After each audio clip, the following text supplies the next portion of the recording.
on the tee from Heights Point, Kentucky. Game number 13. Loopers for Life. Welcome to Loopers for Life. This is definitely one of my most excited podcasts that I've ever done. I mean, I'm only a rookie. Like we said, welcome to game number 13, Loopers for Life. Got my man Joey Sears, what's up, co-host in the studio for the first time, off the links. Yeah, been looping, just doing it. Got obviously the production manager, T-Rock. What's up? Hey, thank you to Tal Grace Marketing and Media for putting this thing together. I mean, and you know what's even more important? We're on Facebook Live right now. We're now officially podcasts at night right there, Cousin T. Oh, yeah. Oh, we're everywhere. On Apple Podcasts, so, right? Yeah, and so I also got an email this afternoon saying that we were going to be syndicated. Right. Which means... I've been syndicated. What do you mean? Which means we're going to be on Spotify. We're going to be on Pandora Music. We're going to be on Amazon Music. So we're going to be on all the anywhere, iHeart, anywhere you want to find us. Well, you know what? This is even better because, I mean, today is our syndicated and circumcised are two different things. You know what? Are they really? I'm assuming. Let's hope we got to look that up. Syndicated. I don't even want to talk about that. I am really excited to have Monday Q. Monday Q. Ryan from Monday Q as our guest. This is our first ever official guest that we've ever had, and you know, this is like making it in the podcast when you can get a hold of somebody and somebody that has 63,000 followers on their Twitter account. Yeah, but he's only been in the game for like 2 or 3 years. Yeah, but I mean, and he's more picking about up. This guy has grown the game of golf. Well, that is a great point. Using his own heart, his own time, his own money, and the love for the game. And this is what you've got to love about this guy. Well, if you don't follow this guy on Twitter, you better be following him after this for podcast. sure. And I mean, and it's I'm so excited to hear because I have followed it, and obviously we love the PGA Tour, and this is kind of why this podcast started.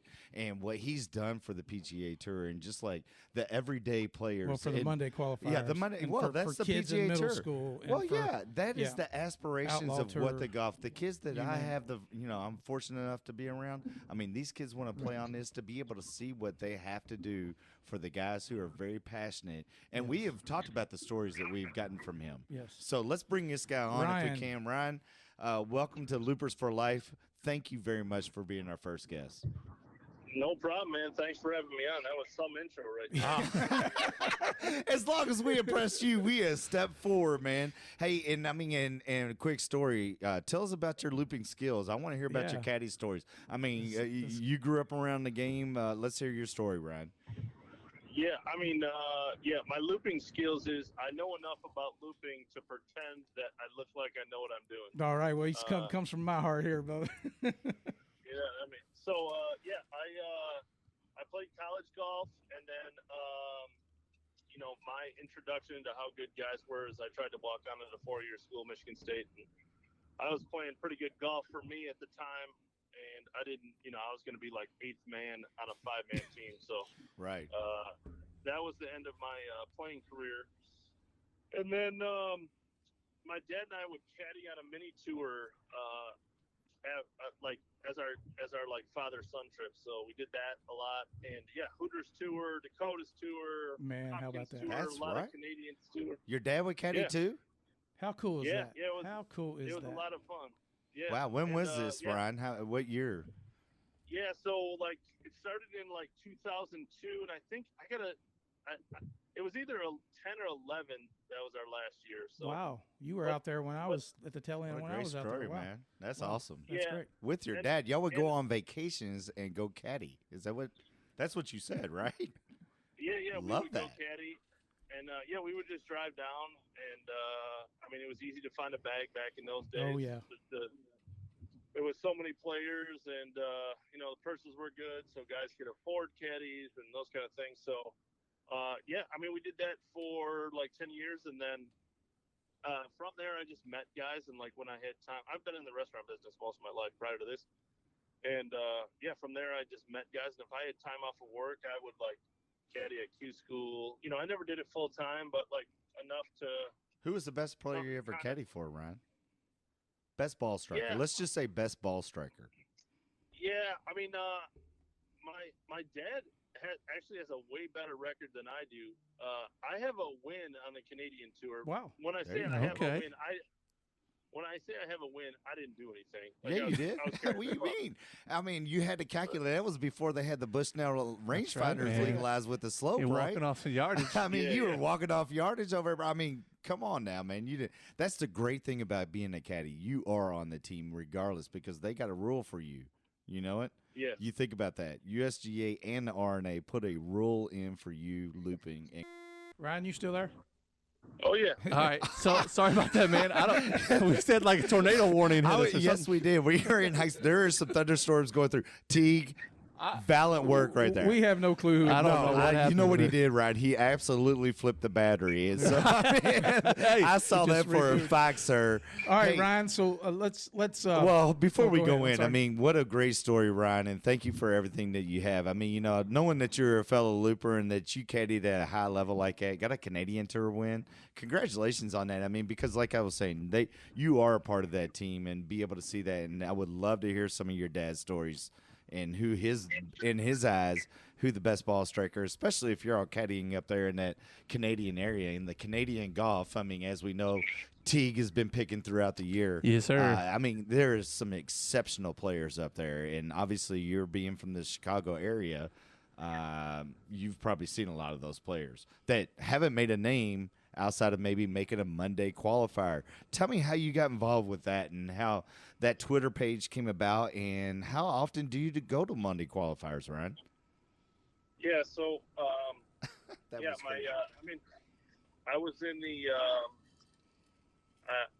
the restaurant business, and then my son had brain surgery 3 years ago, and so I was going to take like a month and a half off and get him back to health and then go back to work. In the meantime, I kind of started a Twitter account, and the start of the account was like, I was just going to post scores of Monday qualifiers because, as you guys know, they're posted on different websites and all that kind of stuff. So that was kind of the start of the account. And I mean, there's a lot of steps in the middle of it, but here I am 3 years later. I never went back to work. That's the best part. Wow. There we go. And now I'm on a podcast. I mean, it's crazy. It's been a crazy ride. Yes. Yeah, Really. yeah, for sure. Right. So let's get down to the nitty gritty here. Let's get down. Go ahead and tell the story, Joey. Because I mean, from your and I look at you, and the first time you've been in the studio, and I'll remind you of our cussing rule. Yeah. Okay. All right. I won't cuss. All right. There we go. So basically, the stuff Ryan has done is he's managed to find places for players to stay. He's managed to find clubs for middle school kids. He's done. I can't even name everything he's done. So just recently, a few days ago, I guess, Ryan, you got a cease and desist letter from the PGA Tour to not post videos from Monday qualifiers. So give us the lowdown on that.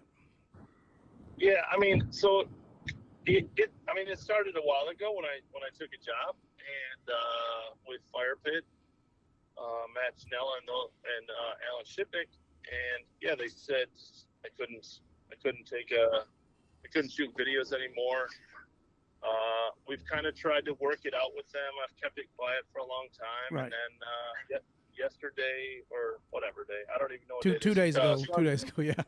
2 days ago, I tweeted out a video of tag ridings winning from PGA Tour Live, and they sent me an email to take it out. And so this is just the video that you've been able to get from them as that goes through, or is that video that comes in from some of your followers or people that are actually it was a follower. It was a follower who just took it off his TV. So yeah, I got you. They sent me an email and said I needed to take it down. And my question, Ryan, did any of this have to do with that Monday qualifier fight that I was, you want to talk about the blind side. I mean, my cousin T Rock over here, who's my fantasy guy, and he like asked me, he said, Josh, did you see that? And I was like, no, I did not. And then ultimately seeing that and kind of surfing through on Twitter and checking it out, did that have anything to do with this coming your way? I don't think so. That being said, the tour doesn't like negative publicity. Negative publicity. So, I'm sure it didn't help. Right. You know? So what about the cowboy guy and the idiot with the wagon that, the YouTuber? I mean, do you think any of that had anything? I think, like, let's go back. The cowboy qualifier is going to be my first guest on the reboot of my podcast, and he's just like a centric dude. Right. Like Connor Murphy obviously was out there for publicity. Yeah. Cotton Murphy's an idiot. So. Yeah. So, but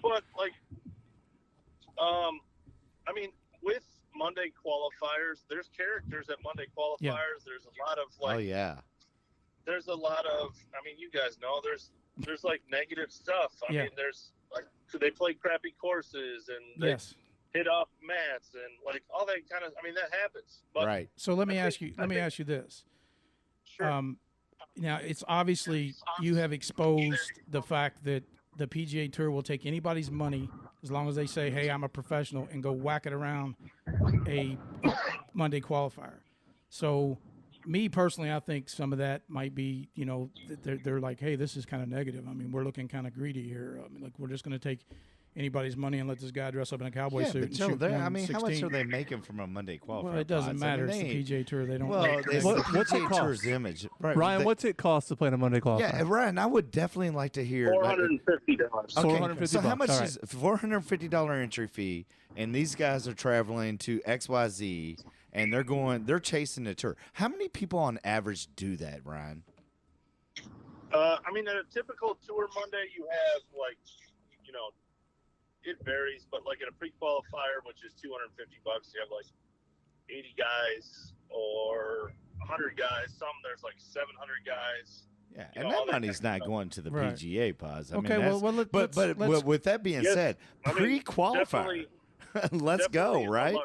Hang on, what's that, Ryan? A lot of the money still does go to the tour out of that money. Yes. So let's just get back and when let you go to excuse me, Joey. With Ryan, real quick. So you have the pre-qualifier, which I find fascinating, and then you have all the guys that are exempt that kind of travel the tour. I guess that's really what I'm asking. How many people do what Ben Hogan and all the pros used to do back in the day, where you would follow the sun? How many would you have to guess do that weekly? You mean do it on a regular basis? Yes, Not sir. that many. Most are like regional. Okay. Like if it's within not many people. Travel there the might sun. be All right. 20 guys that do Mondays seriously regular. Most of them a lot of guys aren't going to fly across the country for a Monday qualifier, but there is some guys for sure. But if they're within 4 or 5 hours, they usually go. So as you move forward with this and what the PGA is asking you to do, how are you going to handle yourself with moving, being you, I guess, more than anything, Ryan? Because you've done this for definitely your reasons of loving the game, caddying, your son, family time, everything that you have, in front of you. How do you see this moving forward? Yeah, I hope that the tour and I can come to some happy medium. I think some people, including the tour, might look at the negative tweets that I put out, whether it's Nats or the fights or a tour winner not acting appropriately to a section member or whatever. Right. And I think they forget that a large portion of my tweets are very positive and storytelling and. Yeah. 99.9% of them are positive. Big deal. You have a few things. It's life. You have a few things happen out there. I think that what you have done for the PGA Tour and bringing the light to the passion of the game. I look at the Monday Q Twitter account and I put that on one of my feeds that I watch on my golf media, just for the passion of the game. And then obviously I know that my partner has talked to you before, Ryan, and Corey Kaufman, who runs the Golf Academy. Him and I are partners in the Golf Academy. He runs it. I just sit back and just watch him run it. And as we do this, I know that you really have moved the needle in the game of golf. Absolutely. For bringing the light of what it takes to be a great player. to not just be an average player and play on the PGA Tour, and then ultimately move it to where you're qualified and you're playing weekly on the PGA Tour. And some of the success stories, like the kid from Florida who was cleaning carts. Well, I think it's great because, hey, look, you told the story about Trey Shirley, and nobody knew that until you told the story. I mean, unless we knew it. We knew it over at the Golf Academy. But and to tell following Josh Teeter, which is another Kentucky guy who's going everywhere, and then, but not only that, just the stuff that you've done that, with having 63,000 followers, being able to get online and say, hey, we've got a player that's in Michigan who might need a place to stay or some help with a hotel, and then if it wasn't for that, then you wouldn't have A connected to B, and then this guy gets helped out, and then. Who was it that donated all the left-handed golf gloves? Was that Yeah,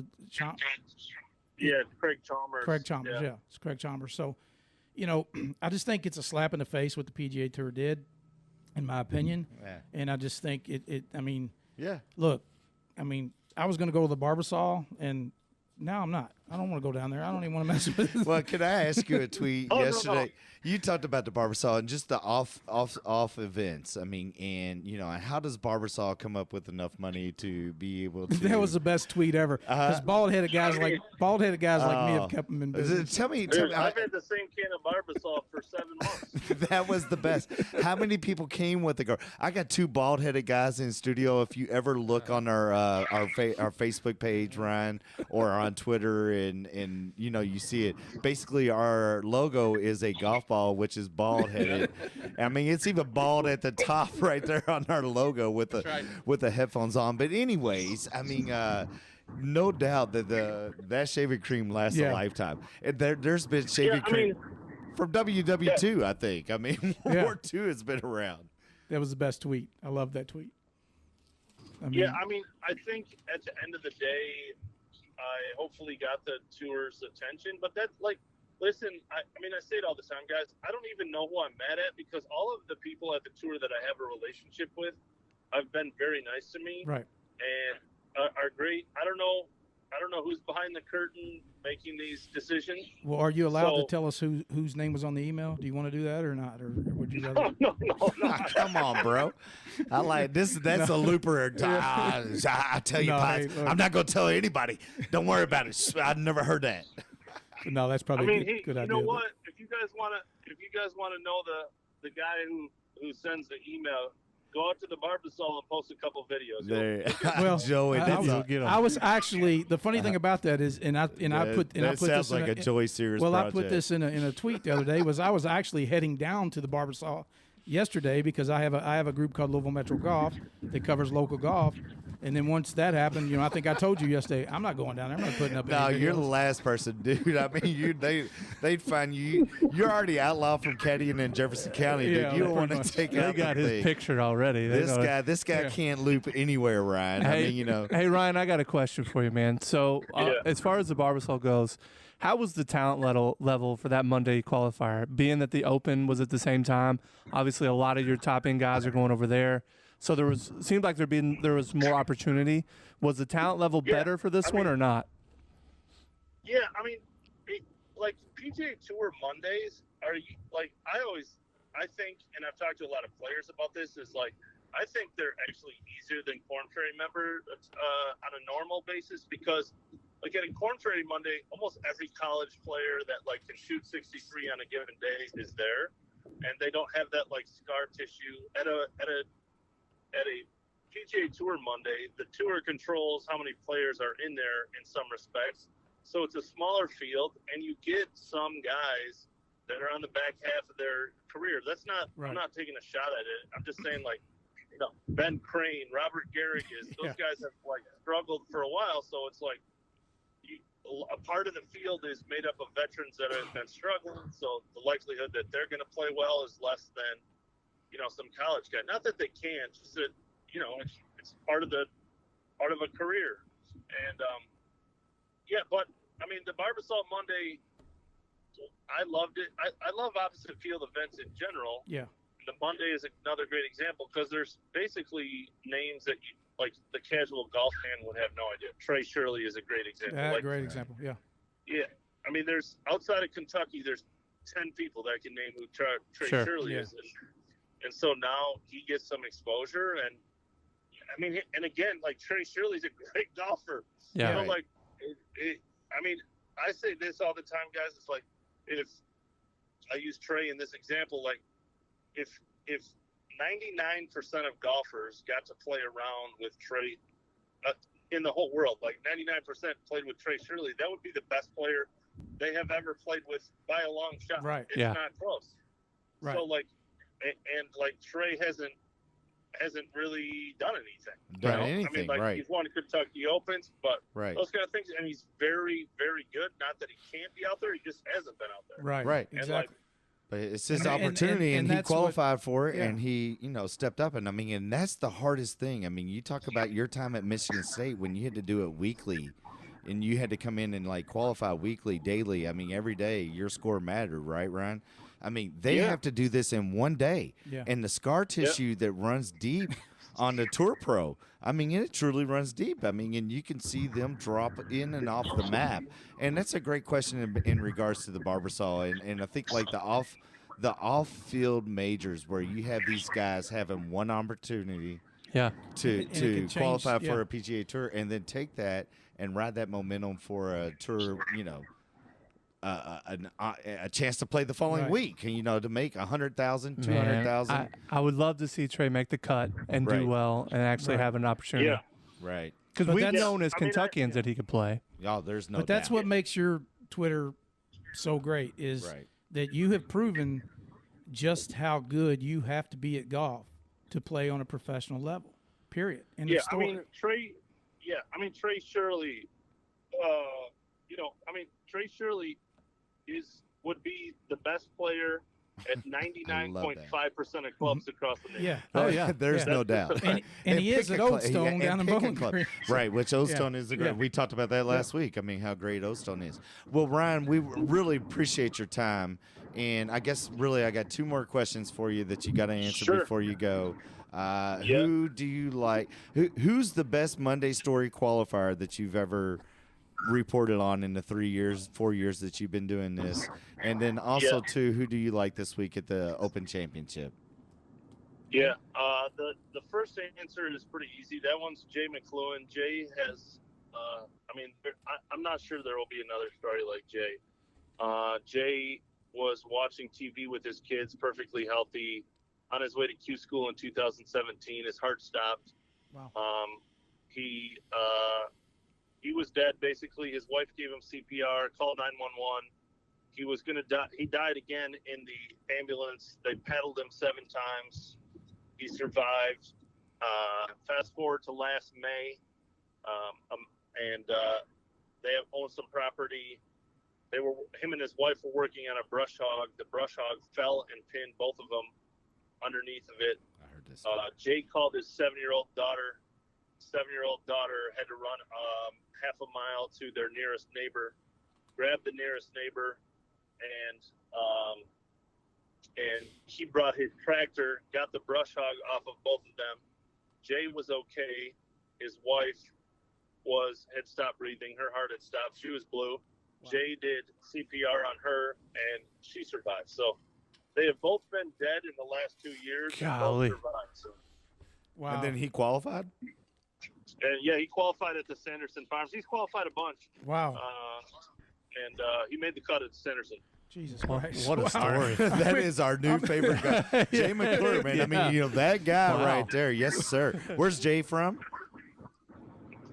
Jay lives in Virginia. Wow. Well, I tell you, I mean. And that's what makes your account right there, Ryan, is right worth there. Every bit of it. Man. And that story right there, and all the stories, and I definitely would like to have you back again and talk about what happened in Kansas, because that, especially if you're on like little hiatus with the PGA Tour, I need to have you back on as sooner than later to talk about that. But everything that you have done, I mean, that is a story right there that is only a Monday qualifier would be able to report. Yeah. I mean, without a doubt. So give us your favorite for the for this week at the Open Championship. I don't watch the Open, man. That's a major. That's not on my radar. Oh my gosh! Yeah, he's money. All right, give us a winner for the Barber Saw. How about the Barber Saw? Yeah, give us a Barber Saw. I'll take a Barber Saw. Oh my gosh! I mean, guys, I'm gonna watch the Open, of course, but I just feel like there's a million people out there. Yeah. This is what I like. Better, more educated guess than me. JT Postman at the Barber Saw. The guy's a Kentucky guy on the bag, and Aaron Flater, and I think JT. It'd be great, like you guys said, to see Trey play well. I mean, this is the event. This is why I love opposite field events. Is like, this is going to change someone's career more than likely. Obviously, there's some people that are in the field that it really won't affect them, but like a 2-year exemption to like a guy to JT or Greg Chalmers or, if Trey Shirley won, obviously, change his life. Ben Crane. Right. It is. That's why I love opposite field events. But I will watch the Open. Now, what I want you to do when you get off the phone with us, I want you to go and look at the pictures of everybody in the field at the Barber Saw. There are more bald-headed guys in this field than any field, and that's why Barber Saw is sponsoring this event. Yeah. Well, again, Ryan, thank you very much for coming on our podcast. I can't thank you enough, and just want to give you a real quick shout-out about your son. I mean, you telling that story right there.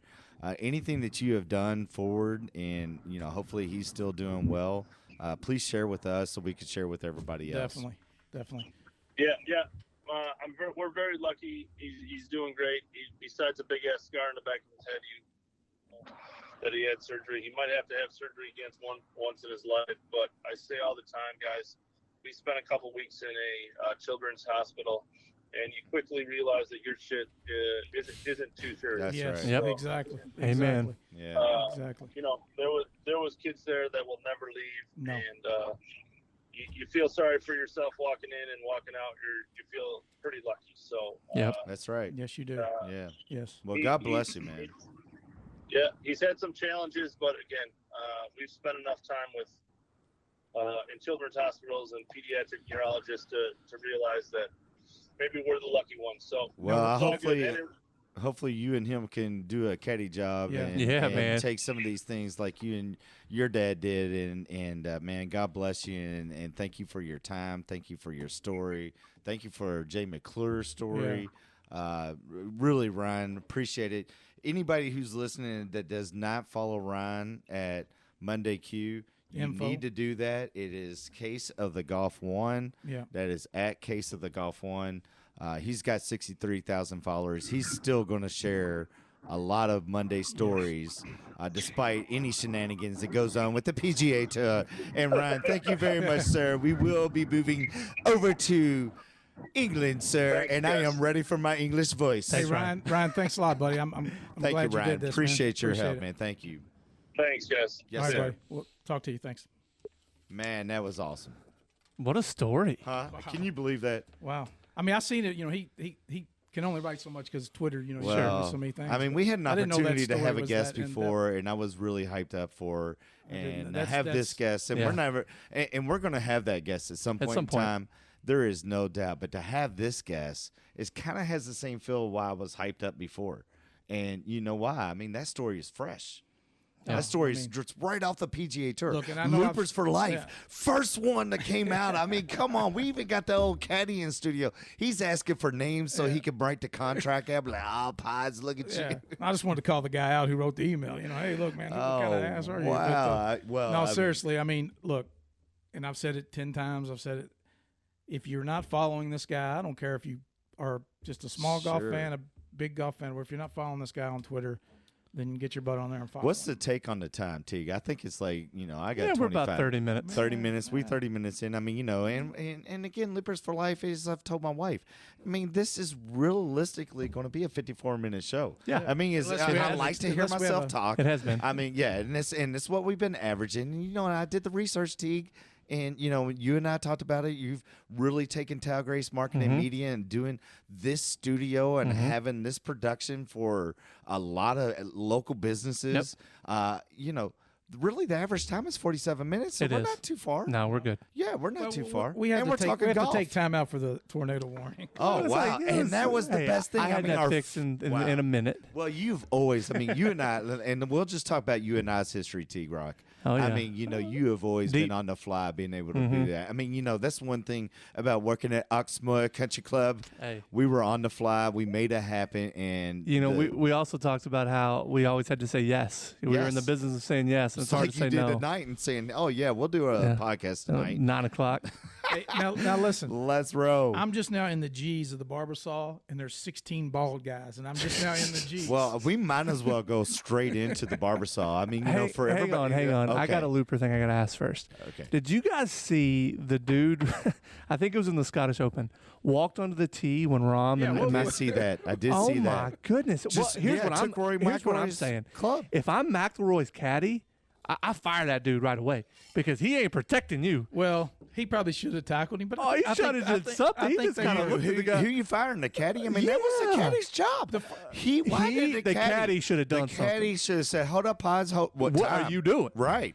Yeah, you never let anybody touch your clubs. Oh man, and he didn't even want to get the head cover back. He just sat there and watched it. Rahm's caddy had to go get the head cover back. But here's the deal: COVID rules over there. That's why everybody's over there. If they get in the bubble, I mean, like the English rules and what they have done for COVID. I mean, in this. Well, I've got another side of this story. If you're going to take somebody like McIlroy's point. Golf club, at least have a better looking damn swing when you take a practice swing. That thing was horrible. Well, that's they were all the just best part. Looking at it, but yeah, if you're the caddy, I mean, Roy did the right thing. He just kind of stood there and didn't say anything. But that caddy's got to do something. No, right. Well, in this day and age, the caddy ends up sued. He ends up in jail for assault. Look, look, until you've been down that road. To him for going over here wiggling the club. I mean, he went over there, gave it to Wiggle. He was going to hit the head cover. I didn't even really see the full swing. I wasn't a full swing. I didn't see that. Somebody else got the video from the side, and it was all right. So that was like too deep. I mean, that kind of goes into what I was telling. It was a one plain Bryson DeChambeau swing.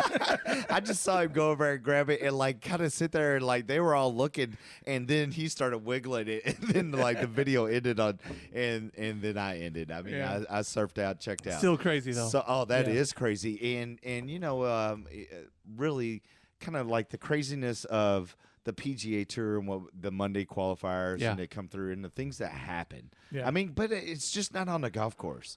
It's, you know, and everywhere. It's like in the soccer game. I mean, you know, the Euros were going down, Italy versus England in Wimbledon, and a streaker runs the field. Now, I still haven't seen the streaker on Twitter yet. I Googled there was one after John Daly won the and that's the best thing about the British. I mean, Ryan's saying that he doesn't like the Open. I like the Open. Open is my favorite championship of all four majors. Well, maybe because it's the streaker. I mean, he didn't say he didn't like it. He just thought there was more people more qualified than him. He did say qualified than him. I mean, he's more qualified than us talking about golf. I mean, he can. I mean, hey, I bet come on, Ryan. You I got a step better up and just Kings. say a name over there and just like go drop an American, but like Tiger Woods. Everybody would like, that's right.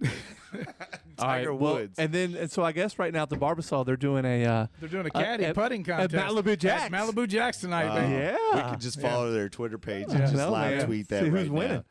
Well, I mean, the Barber Saw Championship here in Kentucky. This is the third year here. It's the off-field. Is it three? I thought it was four. This is it really? I think it's just three or four. I mean, my you know, our production manager can check me on that. Yep, fact check me. But I will tell you that you know what it has done for golf in Kentucky has been phenomenal. I mean, it's given the Kentucky guys an opportunity to play, just like what Ryan said. I mean, these Monday qualifiers, the pre-qualifiers, gives the opportunity for kids to get in there. The Barber Saw Junior Championship that came out of it. Did you see what the kid shot? Well, yeah. And I mean, that was Summer Hayes that came in there. And Summer Hayes is the guy that teaches Tony Finau, who teaches a lot of pros out on the West Coast.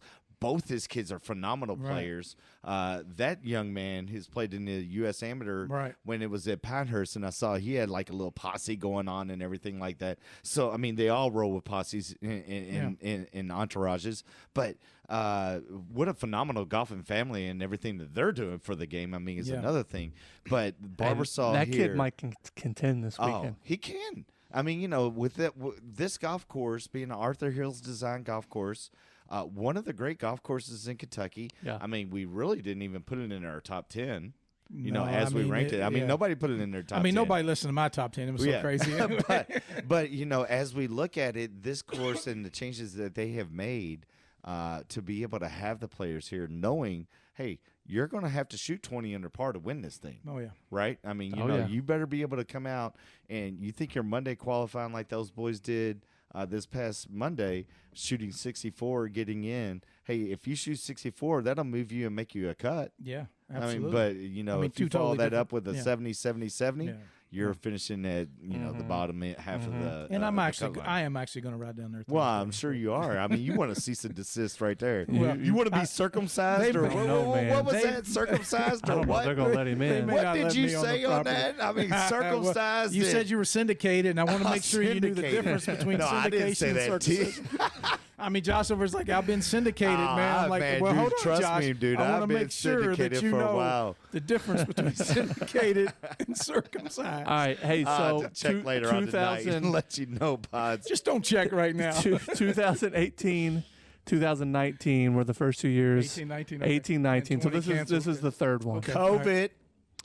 Troy Merritt. Fact check me. Fact check me, Travis Hood. You going to hit me up on Facebook? Fact check me. I hope you're watching me now, boy. I mean, we need to find our Facebook Live and be able to, I'm sorry, real quick, and be able to see if any jokers are asking us questions because we will answer them. Can we get that up on the screen? Oh, I don't know about that. Oh, that would be that's crazy. Asking a little much right now. Oh, I know it is. So basically, but you held it. Troy Merritt won, and who else won?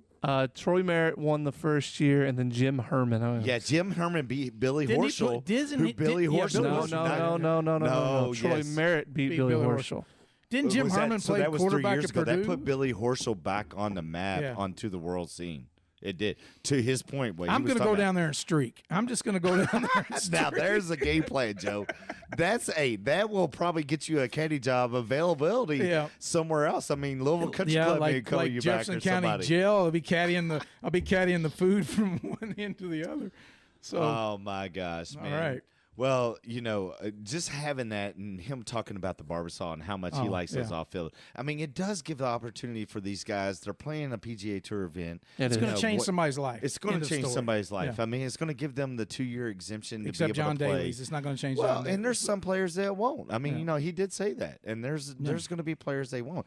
But you know what's going to give those players the security to go chase the opportunity to go to Sandwich, England, across the pond, right? So, with the Barber Saw this week, I think there's going to obviously be a lot of local interest. I mean, we got Steve Stallings, who did not play the week before that Joey picked. I picked Scott Stallings. It's just that he said Steve Stallings, and I went with it. Yeah, but I will give him Bill Jacobs. He showed up. Bill Jacobs did. I mean, talk about our fantasy golf. I mean, we always like to go back and call each other out on this show. So the two Kims I had, look, I had two guys that made the cut. Those Kims are getting ready for the Olympics, bro. There's no Kims. There's no Kims playing in the Open Championship. Anyways, Steve Stallings was not. I picked Scott Stallings, but he said Steve Stallings. No, so I just went, he's trying to throw this back on me now. He took the Stallings in the field. I just took somebody with the S, Stallings. I didn't know what Stallings. I was just picking. Right. Well, guess who's in the field this week? Steve Stallings. Yes, Jr. sir. That's Steve Yes, Stallings. sir. Jr. Sponsor exempt. Yeah, sponsors well, exemption. you know why and sponsors him? He's because Louisville Salsaritas ought to be sponsoring this show right Pam, here. hey, Pam. Am I right? Hey, Pam. Pam, we heard that you like Monday Q. What about us, Loopers for Life? No, seriously. But I mean, Steve's got some talent, and he is just getting better. Unbelievable talent. He is getting Obviously, better with the UK connection there, playing this golf course daily. I mean, this guy's played this golf course more than anybody in the field.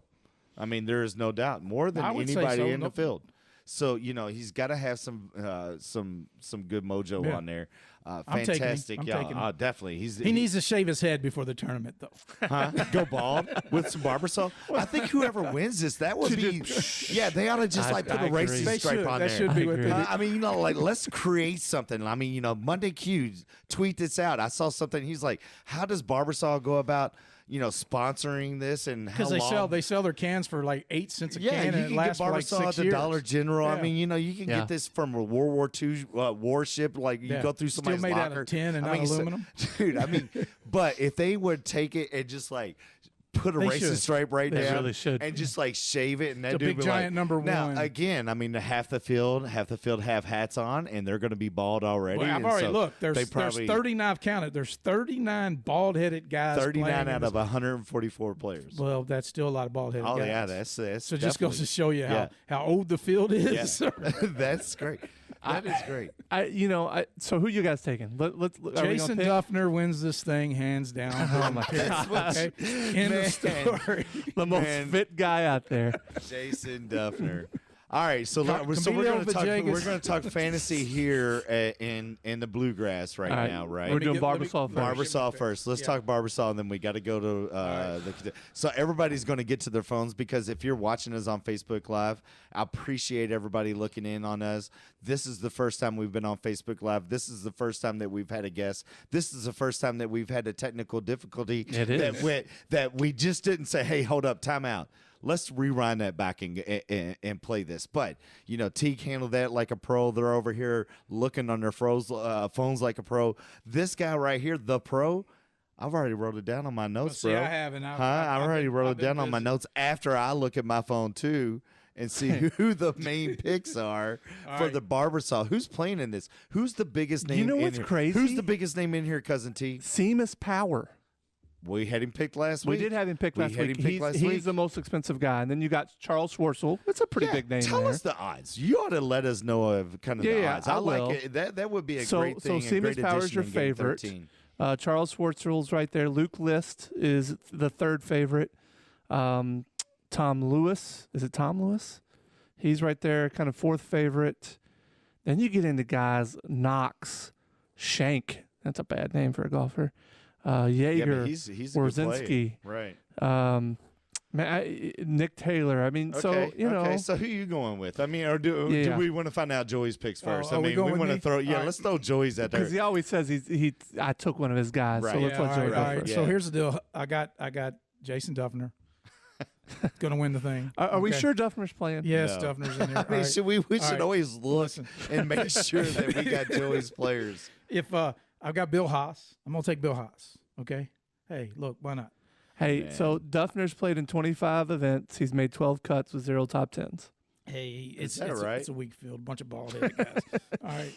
I think my man Josh Teeter is going to throw up something in there. I think he's going to make the cut. I like that pick. I mean, I think that's the Kentucky play of the day right there, for sure. I would love for Teeter to do well. Right. Teeter's a guy that I grew up playing with. I played with Josh a ton. I don't know, man. He just hasn't been playing very well this year. I'm taking him, though. I'm taking Camilio always. He's just my pick every week. So just if he's playing, if he's not playing, just consider. And then I'm going with Steve Stallings and Trey Shirley, man. I mean, I would love to see Trey Shirley. I don't know that he's not even. I don't care. I'm taking him. You can't even take Trey Shirley, and he's not even make the list. They're going to make an exemption for me. They're just going to let me take him. I like it. I like it, though. All right. So who you got there, Cousin T? All right. So the first guy I'm taking is a guy that my dad's been high on here. His Mito Pereira. So Pereira. So he's got 9 top 10s this year. He's made 24, 35 cuts. Dude can play. So he's the guy that we're kind of putting on top. Cameron Piercy, Kevin Tway, Bo Hostler. There's my picks. There you go, Bo Hostler. I like that one. I like Kevin Tway. I'm definitely going to say my man's going to make the cut. Both of my guys. I'm going to go 2 Kentucky players. Stallings? Oh, Stallings making the cut. I think Stallings makes the cut. Yeah, Stallings makes the cut. So who's your other Kentucky player, Shirley or Teeter? Teeter. All right. Teeter makes the cut. I mean, I think that he's got this fundraiser that he's doing that, Birdies and Eagles that he's donating. He just moved back to Kentucky. Yep. So, I mean, he's back in the Bluegrass as a home base. Right. Lexington is his home base. I definitely think that he plays well here at this event. As I said, Stallings makes a cut. He's going to be the one that you reach deep in and then pull it out. And then I look for the best player and the highest-ranked player in the world that didn't qualify for the Open Championship that should be playing in the Open Championship. If you should on anybody, it would be Carl Schwartzel. Yeah. I mean, and Carl Schwartzel not being Charles. in it. Is it Charles or Carl? I like to call him Carl. I mean, you call him whatever you want. But, I'm going to call him Carl. If I ever meet that guy, I'm going to be like, hey, say, Carl. Your name's Carl. And then he's going to say Charles. And I'm like, okay, hey, Carl. Well, I got you, Pods. All right, but I mean, I think Schwartzel is the best player. I mean, he's the guy that would be in England in a minute. I'm going with Duffner, baby. Well, Duffner wouldn't be doing that. He'd just be slumped over at a tree, just sitting there. And here's the thing. I mean, the Kentucky heat's going to be on. It's going to be thick. We've had a lot of rain. The rough is going to be thick. You're going to have to be a good ball striker. You're going to have to be somewhere. Now, this golf course is going to give up a lot of birdies because you can drive it really far. You're playing out of the rough. You're going to gauge it. Right. But if you're playing out of the fairway, you're going to be able to take advantage of it. They're going to hit a lot of scoring shots in there. Again, that's where I think that Stallings has an advantage because he's played this golf course so much to leave the ball in the right spots, and it's really for him about making the putts, and then you look at, some of the best players in the world that are playing this place.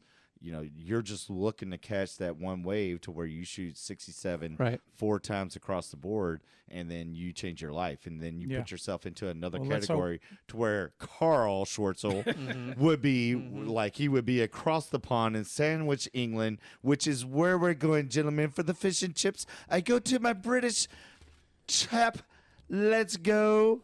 I am so excited. This is my favorite tournament.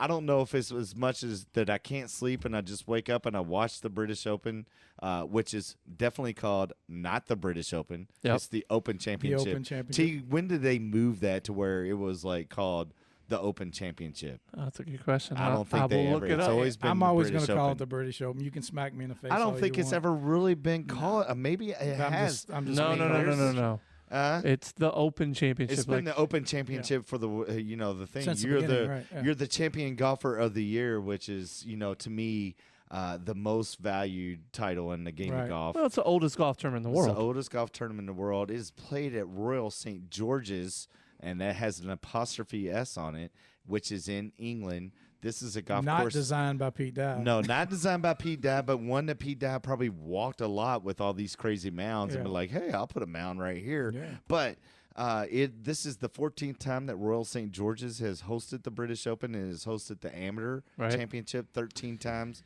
One of the great venues in the game of golf. A side note on this golf course, it is the first golf course in the history of the Open that hosted the Open Championship outside of Scotland. So it was played for 35 years. I saw that on Golf Channel, and somebody can look at that. But, yeah, you know what else I saw on Golf Channel? It was also the first time an English player won the Open Championship. And it has been the first time that a player from South Africa, an international player, won the Open Championship when Bobby Locke won here in 1949, right after the World War II. Right, so when you look at this golf course, and it was a golf course that gave us one of the worst winners in major championships, Ben Curtis. Yeah. That guy Monday qualified a lot. I guarantee you Ryan's probably got a story on him. I think David Jasper got in an argument. I'm not going to argue. Well, there's probably been a lot of stories about Ben Curtis. Yeah. But really, I mean, when you look at it, there's it would be an interesting talk one day about who are the worst golfers to ever win a major championship. And I would have to put Ben Curtis right up there. Man, you're hating on old Ben Curtis here. No, I like Ben Curtis. I mean, he came out and I think he might even had his collar popped. I mean, I could be wrong on that, but I mean, he played well. He played the back nine in 1 under par or 2 under par or something like this. He was the only player to play that back nine under par and won the Open Championship. And everybody can remember Thomas Bourne lost it by hitting in the bunker and leaving the ball in the bunker twice, I believe. And then he ended up just coming in and, Tiger Woods. Ben Curtis beat Tiger Woods. I'm calling Ben, but, Ben Curtis beat Tiger Woods. How many times did Ben Curtis win on tour? 3 times. 4. Yeah. I mean, again, Teague, I mean, to that point, I mean, it's hard to say there's a worse winner, but when you look at when you win a championship and you put your name on one of those majors and what you do afterwards how you perform, I mean, and even going will you see Ben Curtis win on the Champions Tour? Who knows? You'll see Jim Furyk do it like he did at the U.S. Open. How is Fluff still caddying? How about that story? That dude looks like he's 95. He's the Keith Richards of caddies. That guy is the man. No, he looks. How can he carry the golf bag? Actually, does Fluff have a book? He should. He must. He needs to. Actually, Fluff needs to start his story. Monday Q put a thing out there saying that all the years he's walked around the earth like 16 times or something. Right. Dude is looking old. Yeah, but I mean, you know, he's 96. When you look at major you know? winners, that is a topic that we need to have one day after a major. I mean, and this is now the last major. I mean, where the PGA Championship was going to come in. Now this is the last major. This is the first time that it's being played since COVID. It was like the Barber Saw of last year in the Bluegrass. So the defending champion, Shane Lowry from Northern Ireland, who came in, I mean, you know, with a fantastic, who comes into this event playing good golf. Right. And I mean, and again, from the perspective of the Europeans, they have to perform well here to be able to make a move into the top 10 or top 8, whatever the Ryder Cup selection is, because that is after the Olympics. I mean, and really even before the Olympics for most Americans and, you know, Europeans would be, hey, you know, that Ryder Cup experience at Whistling Straits is going to be off the charts. Right. So they're going to have to make a play into this. And this is a golf course that when you look at the names of everybody that have won on this golf course, you see a lot of double winners through the history of time, but some of the names great. I mean, you know, Harry Varden. What'd he do? You know? Yeah, well, I mean, he did a little bit of something with golf. I mean, you know, he created the Varden grip. Good answer. If you didn't come up with a Varden grip and wiggle that club, wiggle that club. Yep. And I think Duffner uses that. You have Walter Hagen, the game's greatest gentleman. Yes. Game's greatest gentleman, won twice here. Again, Bobby Locke. I mean, one of my favorite Bobby players. Bobby Locke won the Open Championship 4 or 5 times. I mean, one of the greatest South African players that's ever played the game. People haven't really heard that. I mean, he came over at a time where at America and played the professional circuit. America didn't want anybody that was coming over from the pond, you know, and so he just went across the world. And then you had, you know, the likes of Sandy Lyle and Greg Norman. And one of the wins of Greg Norman, I mean, that was a big win.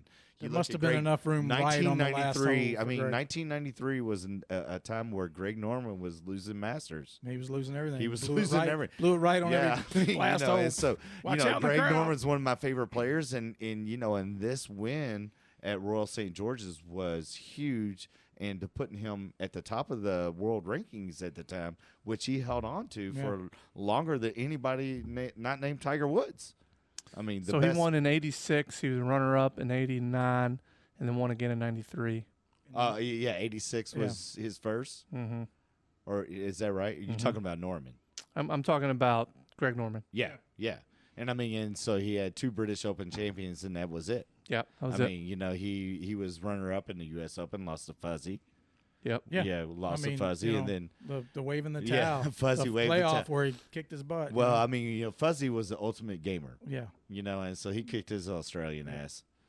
Hey, his Easy. arse. Yeah, I know it. But Right, I mean, so you know, who are we taking? Well, that's a great point. I mean, and again, knowing who. Well, if enough people withdraw, we might be taking Josh. Are you on the alternate list? I would love to be over there and playing this thing. I mean, so here's what I need. All right, I'm gonna go ahead. There has been numerous withdrawals, so I mean, go ahead that's and a go, big story in itself. Go ahead and go with my pick. I need to be enough withdrawals that Jean Valdevelde ends up in the tournament because I've got $20 on Paul Lowry to win this thing, and if I win, I get $10,000.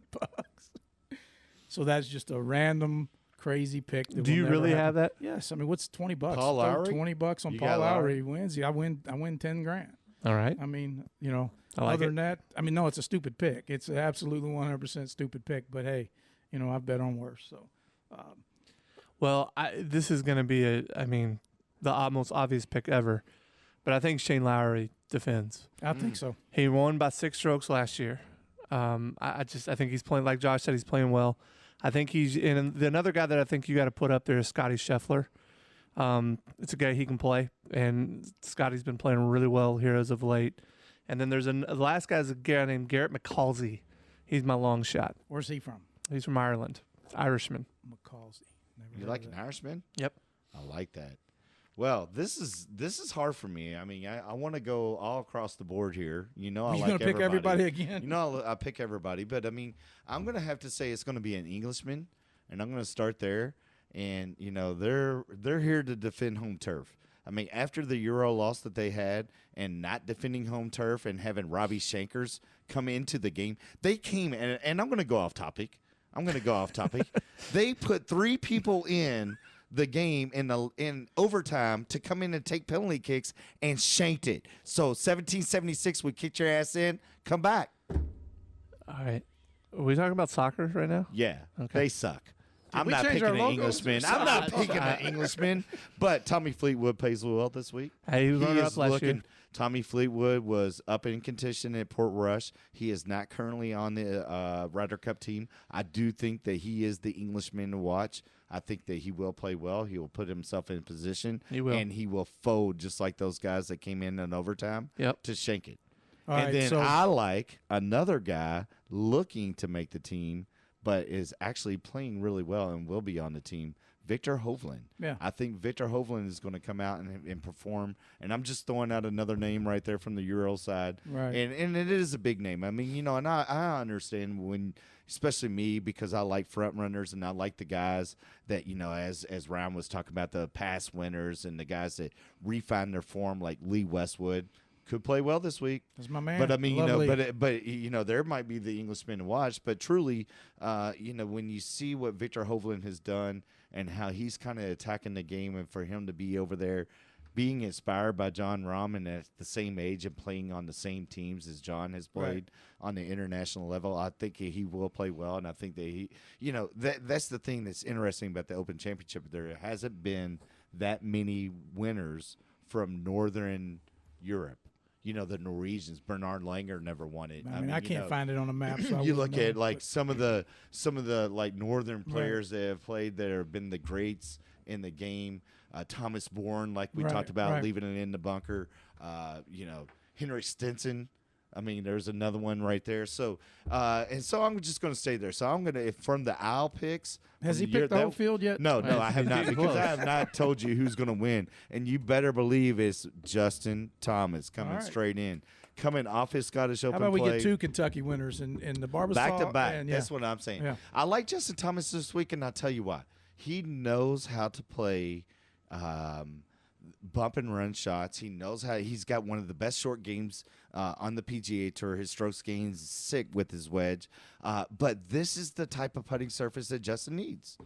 He needs to have. Well, he did these well greens this past there. week, right? Yeah, he played well in the Scottish Open, which that was at the Renaissance Club. Very, very American experience. Yeah. Royal St. George's is not, but I do feel like that he will play well here this week. He has embraced the Open Championship.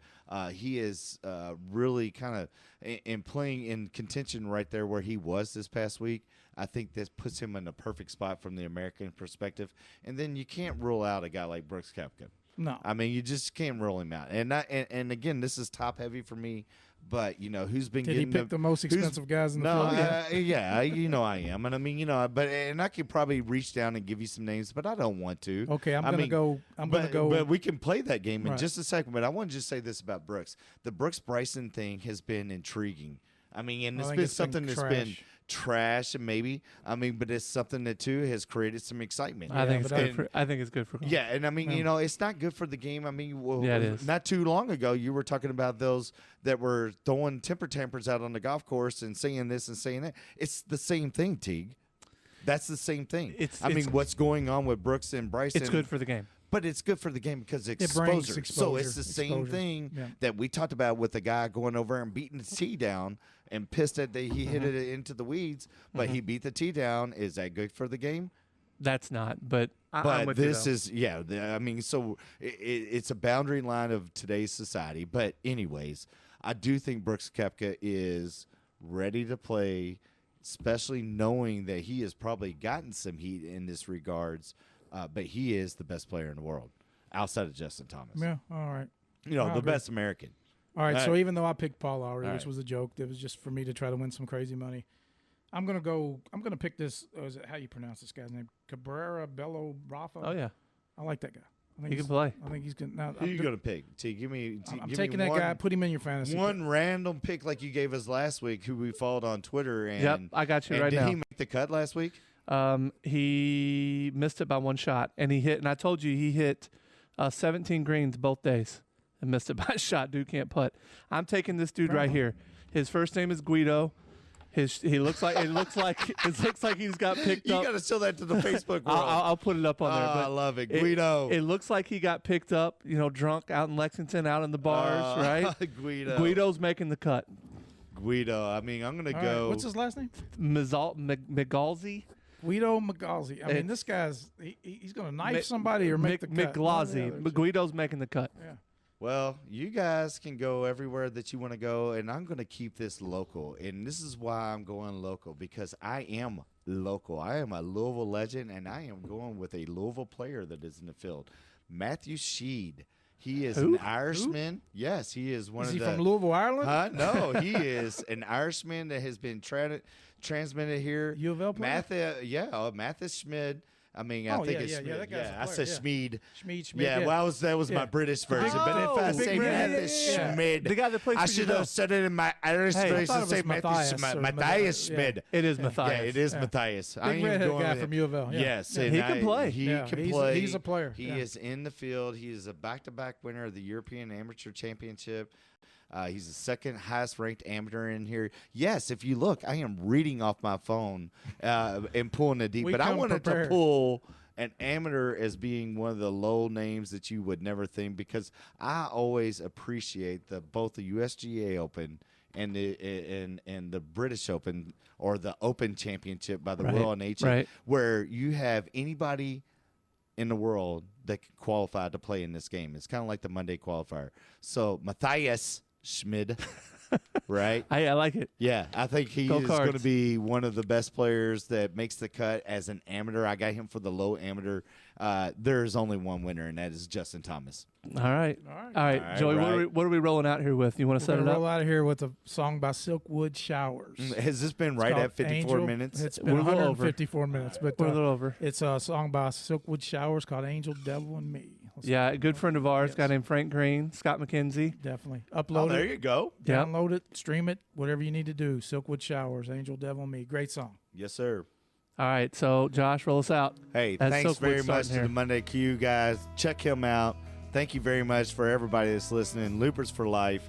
Check us out on Apple Podcasts, everywhere we're at. Facebook Live.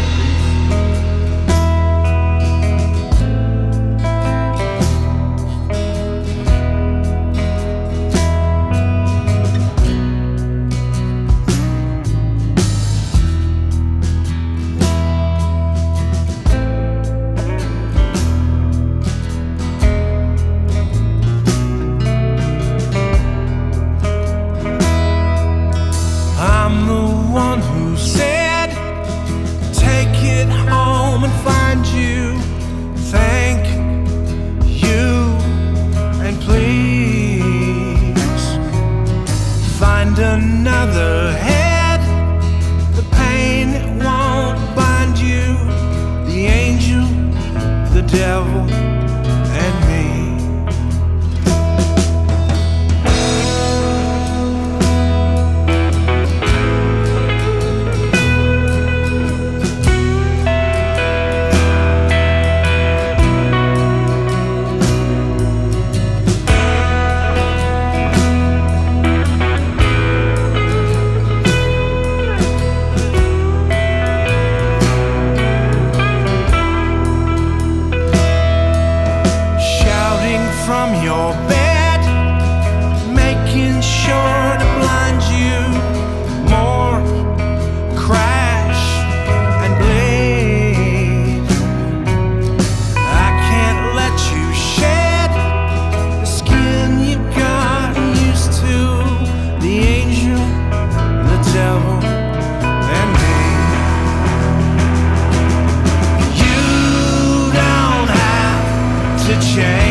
will fill your head with words that won't